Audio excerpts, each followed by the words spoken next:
एक नॉर्मल योद्धा किसी अनजान तरीके के लूप में फंस जाता है जिसका उसे पता ही नहीं, लेकिन उसने कैसे अपनी एबिलिटी का यूज करके 1 लाख से ज्यादा मंगोलियन सैनिकों को हरा दिया, ये बहुत ही शॉकिंग है। इस रोमांचक कहानी की शुरुआत होती है कुछ रशियन लोगों को दिखाते हुए जो कि फॉरेस्ट के इलाके से आगे बढ़ रहे थे। इन सारे रशियन परिवारों में एक लड़की मौजूद थी जिसका नाम नेस्टिया होता है। नेस्टिया को फ्लूट बजाना बहुत ज्यादा पसंद था। उसका ही एक भाई होता है जिसका नाम कॉल था। कॉल को हमेशा से ही फाइटिंग में इंटरेस्ट रहता है। वो चाहता था कि आगे चलकर वो किसी साम्राज्य का नया राजा बने। बचपन से उसके मन में एक अच्छा लीडर बनने की चाह थी। वो सारी रशियन फैमिली आराम कर रही थी उस फॉरेस्ट के बीच में, पर अचानक उन पर मंगोलियंस की सेना का हमला हो जाता है। उन सारे मंगोलियंस ने तो रशियन की पूरी फैमिली को मारना स्टार्ट कर दिया। ऐसा लग रहा था कि वो उनके दुश्मन हैं। नेस्टी नाम की वो लड़की और उसका भाई कॉल एक सेफ जगह पर जाकर छुप जाते हैं। भले ही कॉल एक वॉरियर बनना चाहता है, लेकिन अभी वो इन सबसे नहीं लड़ सकता था। वो दोनों तो अब इसी तरीके से छुपे रहे, लेकिन मंगोलियंस ने उन्हें भी देख लिया था।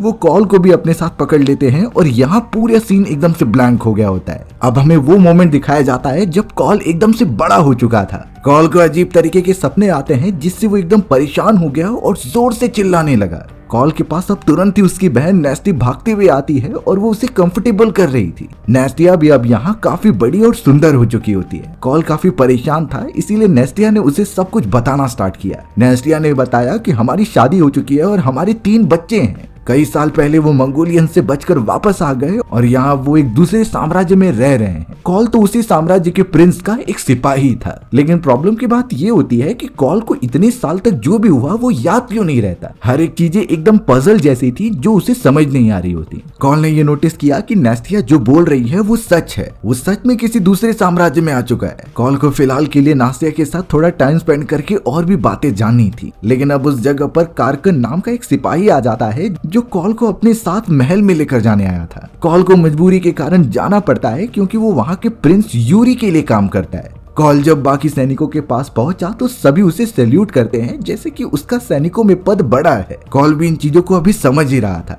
अब थोड़ी देर के अंदर उसके सामने प्रिंस यूरी आ जाते हैं जो उसका स्वागत कर रहे थे। प्रिंस यूरी ने तो अब कॉल को समझाया कि एक प्रॉब्लम आ चुकी है। हमारी पूरे साम्राज्य के बॉर्डर के ऊपर कुछ सैनिकों को देखा गया है जो हमारी तरफ ही बढ़ रहे हैं। तो इसीलिए प्रिंस यूरी चाहते थे कि कॉल इसके ऊपर अपना सुझाव दे कि उन्हें उनके ऊपर हमला करना भी चाहिए या नहीं, क्योंकि जब तक पास जाकर नहीं देखेंगे तब तक कुछ पता नहीं चल सकता, और अगर देर हो गई तो दुश्मन हमारे साम्राज्य के अंदर घुस जाएंगे। उन्हें कुछ न कुछ तो डिसीजन लेना ही होगा। कॉल उन सारे सैनिकों को आते हुए बड़े अच्छी तरीके से देखता है। उसे उनके मूवमेंट से ये बिल्कुल भी नहीं लगा कि ये सभी हमारे एनिमीज हो सकते हैं। तो इसीलिए कॉल ने ये सुझाव दिया कि प्रिंस यूरी को उनके ऊपर हमला नहीं करना चाहिए, वो हमारे दुश्मन नहीं है। और थोड़े समय में ही ये बात सच हो जाती है। वो सभी दुश्मन नहीं बल्कि नेबर साम्राज्य के कुछ सैनिक थे जो यहाँ पर प्रिंस यूरी के एक बहुत ही बड़े फंक्शन में आए होते हैं। बात ये थी कि प्रिंस यूरी के बेटे का एक लड़का हुआ था। उसे ही सभी ब्लेसिंग्स देने के लिए यहाँ पर पधार रहे थे। सारे सैनिक कॉल के इस अच्छे सजेशन के लिए बहुत ही ज्यादा खुश होते हैं और अब कॉल अपनी ट्रेनिंग देने के लिए बाकी सैनिकों के पास आ गया। यानी कि वो उन सारे सैनिकों का लीडर था जो उन्हें अच्छी तरीके से ट्रेनिंग देते हुए उन्हें संभालता था। थोड़ी देर में कॉल के पास प्रिंस यूरी का बेटा आ जाता है जिसका नाम फेडोर होता है। फेडोर और कॉल काफी अच्छे दोस्त थे,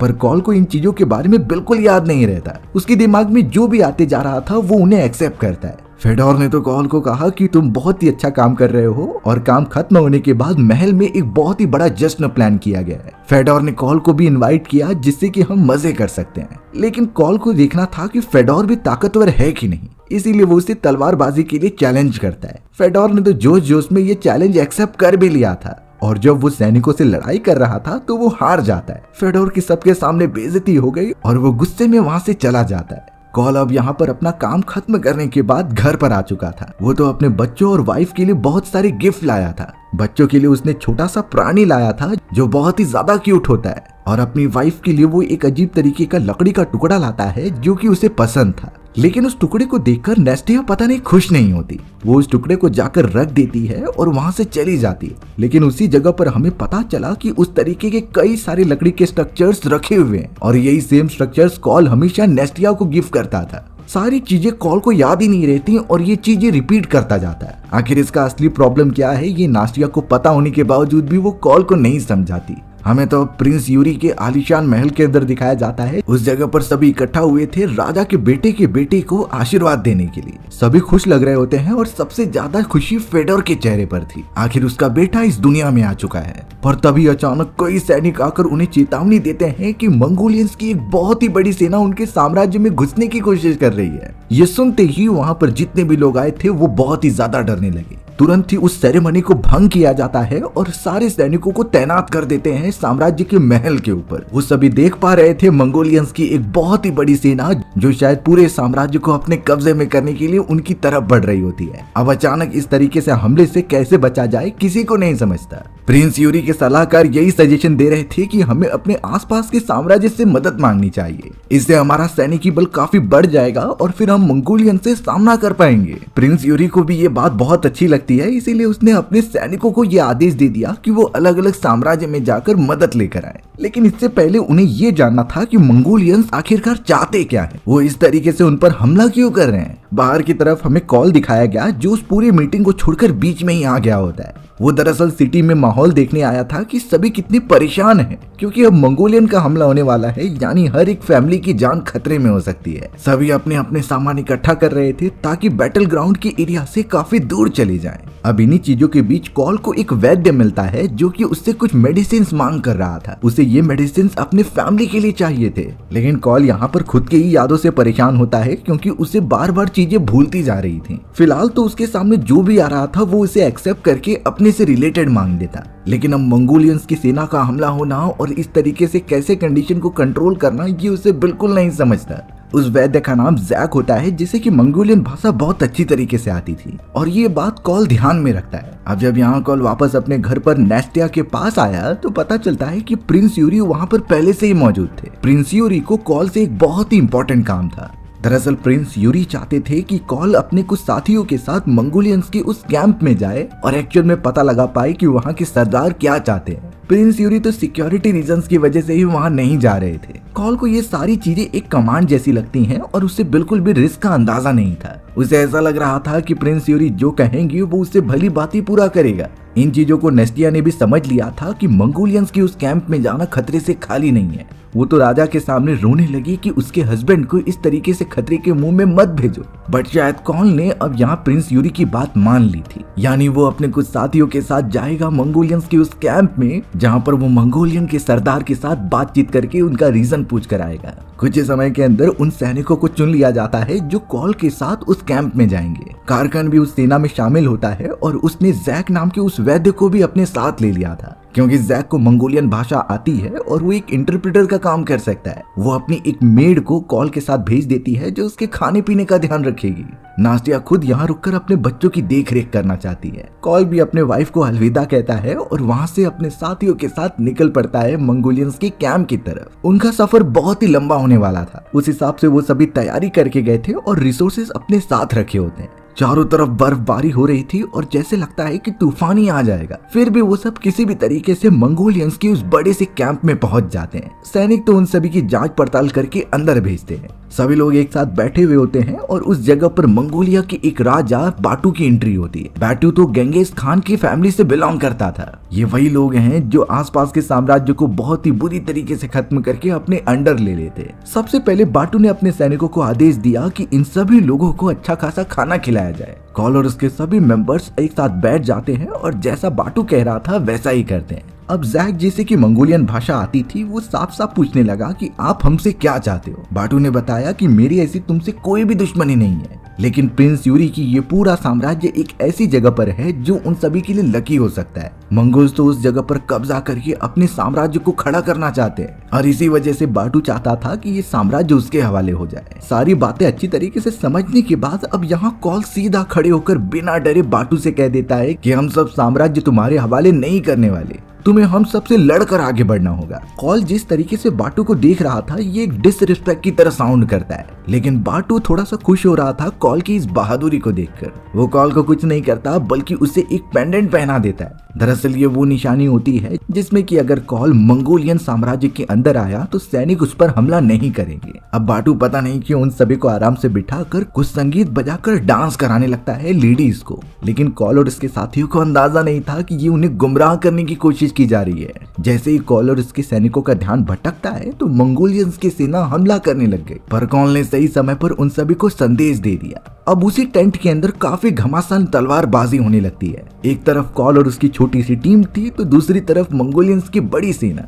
बाटू ने तो उस जगह पर कई खतरनाक लोगों को बंद करके भी रखा था, पर कॉल और उसके साथियों ने उन्हें आजाद किया जिससे कि वो मेंबर्स भी उनमें शामिल हो जाते हैं। अब धीरे धीरे वो उन्हें मारते हुए बाहर की तरफ भाग रहे थे क्योंकि इस टेरिटरी से बाहर निकलना ही था। वो एक साथ इतने सैनिकों से फाइटिंग नहीं कर सकते। फेडोर भी उन सभी के पीछे आता ही है, लेकिन वो काफी घायल हो गया था, इसीलिए उसने डिसाइड किया कि वो अंत तक लड़ेगा। फेडोर कई सैनिकों को मार तो गिराता है, लेकिन बाटू ने आदेश दिया कि उसे खत्म कर दो। सैनिकों की संख्या बढ़ने के कारण फेडोर कुछ नहीं कर पाया और अंत में उसे मार ही दिया गया। दूसरी तरफ कॉल के सभी मेंबर्स बचते हुए अपने साम्राज्य की तरफ बढ़ रहे थे। बर्फबारी तो रुकने का नाम ही नहीं लेती। उनमें से कई मेंबर्स तो घायल भी हो चुके होते हैं, जिनका इलाज होना बहुत जरूरी था, नहीं तो उनकी जान भी जा सकती है। वो जैसे ही फॉरेस्ट वाले इलाके में जाते हैं तो एक बहुत ही बड़ा बर्फीला भालू उनके ऊपर अटैक करने के लिए आ रहा था। इन चीजों को देखकर कॉल तो बहुत ही ज्यादा डर गया, लेकिन बाद में पता चलता है कि उस भालू को नेस्टर नाम के एक सोल्जर ने अपने कंट्रोल में किया था और नेस्टर उन सभी को हमला नहीं करता और अपने भालू को रोक देता है। बहुत ज्यादा रात और बर्फबारी होने के कारण वो सभी एक गुफा में जाकर अपनी रात गुजारते हैं। नेस्टर भी साइड में ही बैठा था, जिससे कि कॉल पूछता है कि मुझे कुछ चीज याद क्यों नहीं रह रही है।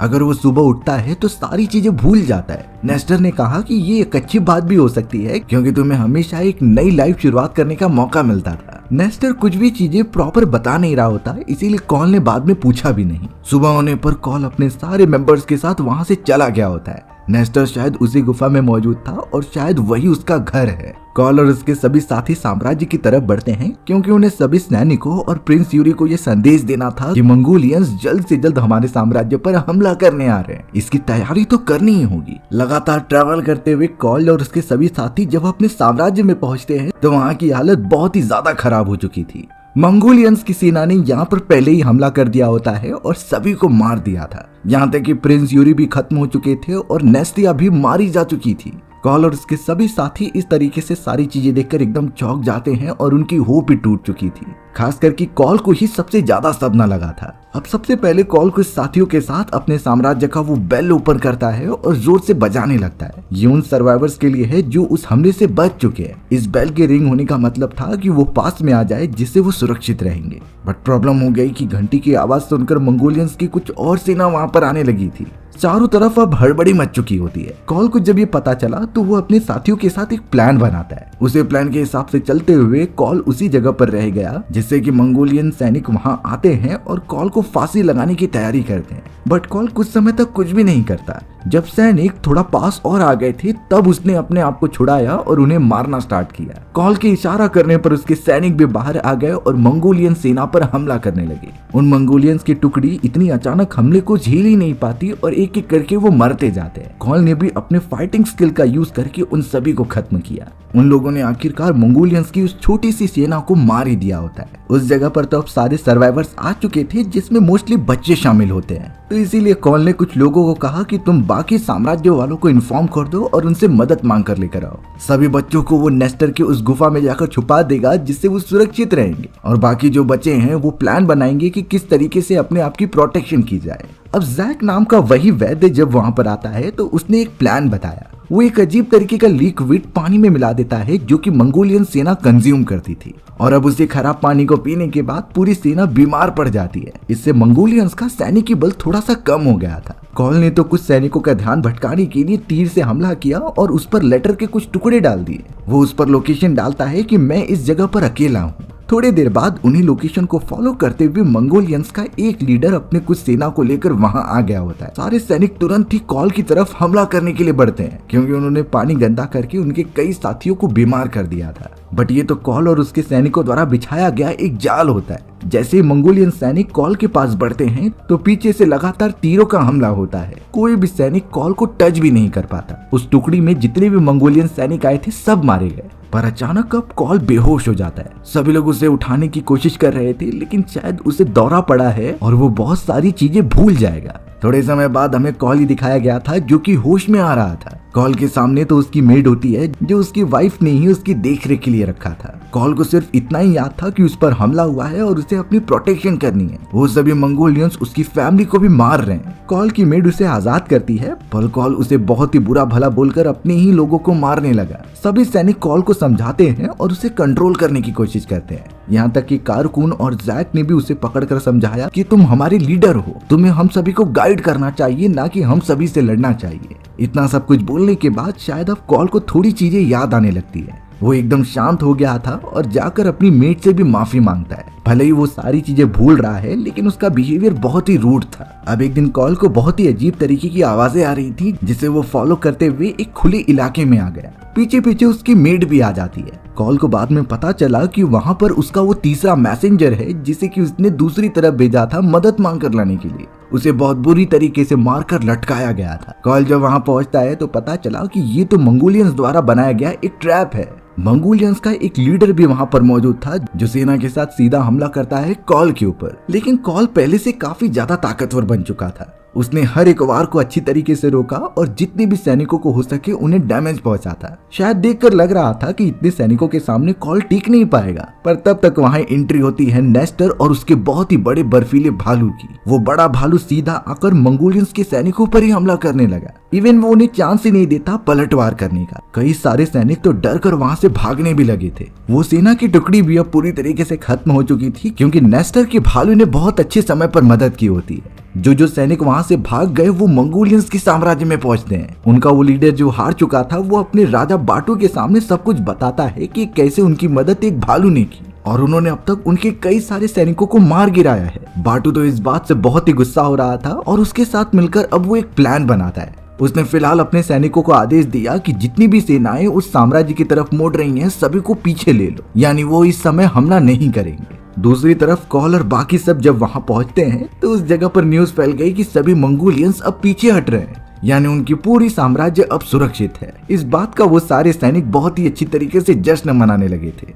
इन सारी चीजों के बावजूद कॉल चाहता था कि उसके साम्राज्य के बच्चे उस गुफा में चले जाए जहां पर वो पूरी तरीके से सुरक्षित रहेंगे। भले ही मंगोलियंस पीछे हट गए हैं, लेकिन उन्हें अपने आप को सुरक्षा करके रखना होगा फ्यूचर वाले हमले से। लेकिन अब कॉल के सारे सैनिक एकदम आराम से काम कर रहे थे। कॉल ने तो कारकुन को यह आदेश दे दिया कि वो सारे बच्चों को लेकर उस गुफा की तरफ चले जाए। तब तक कॉल बाकी सभी लोगों के साथ जाल बनाने का ट्राई करेगा जिससे दुश्मनों पर हमला किया जा सके। अब यहाँ कॉल के कुछ साथी जब अपने साम्राज्य के पीछे वाले रास्ते पर जाते हैं तो वो पूरी तरीके से चौंक गए, क्योंकि वहाँ पर एक्चुअल में बाटू अपनी पूरी मंगोलियन सेना को लेकर आ चुका था। यानी पीछे हटना सिर्फ एक बहकावा होता है, वो सब तो दूसरे रास्ते से हमला करने का प्लान कर रहे थे। अब इस तरीके से अचानक हमला होने से वो सभी सिपाही काफी डर गए और उन्हें पलटवार करने का भी मौका नहीं मिला। सेना की एक टुकड़ी ऊपर चढ़ जाती है और सारे सैनिकों को मारने लगती है। वहाँ दूसरी तरफ कारकुन सारे बच्चों को लेकर एक ऐसी जगह पर पहुंचा जहाँ उन्हें आगे नाव से जाना होगा। उन्हें ज्यादा से ज्यादा समय मिल पाए, इसीलिए कॉल और सभी साथी उनसे लड़ रहे थे।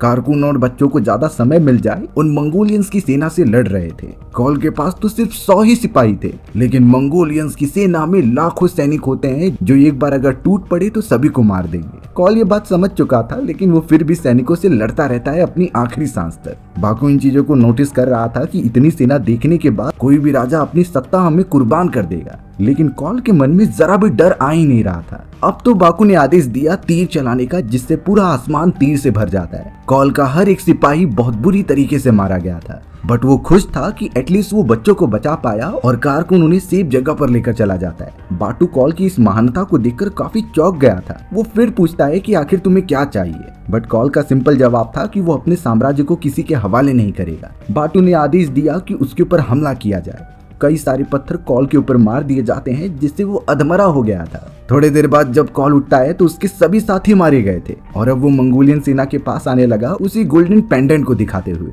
बाकू ने ही कहा था कि जब तक ये चीज उसके पास रहेगी तब तक मंगोलियन सेना का कोई भी सिपाही उस पर हमला नहीं करेगा। लेकिन कॉल अब मरने ही वाला था और वो वहीं पर गिरकर अपना दम तोड़ देता है। उसके हाथ से भी वो पेंडेंट नीचे गिर गया था। बाटू इतना समझ गया कि कॉल एक बहुत ही बड़ा योद्धा था, इसके जैसे योद्धा मिलना बहुत मुश्किल है। तो इसीलिए उन्होंने अपने सैनिकों को आदेश दिया कि कॉल का अच्छी तरीके से फ्यूनरल किया जाए। उसके चारों तरफ पत्थर रखकर उसे सैल्यूट किया जाता है। अब हमें कई सालों बाद का समय दिखाया गया जहां कारकुन कई सारे सैनिकों को जुटाकर अपनी एक सेना बना रहा था। कारकुन ने तो अपने लोगों को कॉल की बलिदानी के बारे में बताया कि किस तरीके से ये साम्राज्य हमारा है और हम उसे पाने के लिए मंगोलियन सेना से भी लड़ सकते हैं। इस तरीके की मोटिवेशन प्रोवाइड करके वो आगे बढ़ता है और मंगोलियंस को मारने का प्लान बनाता है। हमारी भी कहानी यहीं पर खत्म हो जाती है। सो व्यूअर्स, आपको ये स्टोरी कैसी लगी कमेंट सेक्शन में बताना भूलना मत। और अगर आपको मेरा एक्सप्लेनेशन 1% भी अच्छा लगा होगा ना तो वीडियो को लाइक एंड चैनल को सब्सक्राइब जरूर कर देना। मिलते हैं इसी तरीके के मजेदार वीडियोस में, तब तक के लिए बाय बाय।